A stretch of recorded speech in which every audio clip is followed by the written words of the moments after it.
मनुष्यों में वैश्य, शूद्र, स्त्री और अंत्यज आदि रजोगुणी, तमोगुणी प्रकृति के बहुत से जीवों ने मेरा परम पद प्राप्त किया है।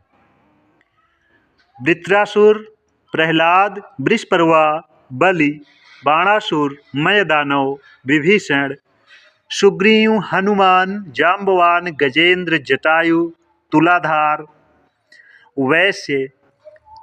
वैश्य, धर्मव्याध, कुब्जा, ब्रज की गोपियां, यज्ञ पत्नियां और दूसरे लोग भी सत्संग के प्रभाव से ही मुझे प्राप्त कर सके हैं। उन लोगों ने न तो वेदों का स्वाध्याय किया था और न विधि पूर्वक महापुरुषों की उपासना की थी। इसी प्रकार उन्होंने कृच्छ, चांद्रायण आदि व्रत और कोई तपस्या भी नहीं की थी। बस केवल सत्संग के प्रभाव से ही वे मुझे प्राप्त हो गए।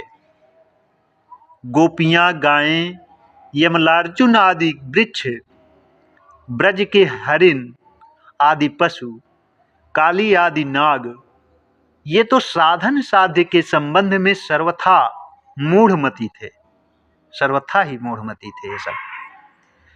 इतने ही नहीं, ऐसे ऐसे और भी बहुत से हो गए हैं जिन्होंने केवल प्रेम पूर्ण भाव के द्वारा ही अनायास मेरी प्राप्ति कर ली और कृतकृत्य हो गए। उद्धव, भगवान श्री कृष्ण कहते हैं, उद्धव, बड़े बड़े प्रपंचशील साधक योग, सांख्य, दान, व्रत, तपस्या, यज्ञ, श्रुतियों की व्याख्या, स्वाध्याय और संन्यास आदि साधनों के द्वारा मुझे नहीं प्राप्त कर सकते, परंतु सत्संग के द्वारा तो मैं अत्यंत सुलभ हो जाता हूँ। उद्धव, जिस समय अक्रूर जी भैया बलराम जी के साथ मुझे ब्रज से मथुरा ले आए, उस समय गोपियों का हृदय गाढ़ प्रेम के कारण मेरे अनुराग के रंग में रंगा हुआ था। मेरे वियोग की तीव्र व्याधि से वे व्याकुल हो रही थीं और मेरे अतिरिक्त कोई भी दूसरी वस्तु उन्हें सुखकारक नहीं जान पड़ती थी। तुम जानते हो कि मैं ही उनका एकमात्र प्रियतम हूँ।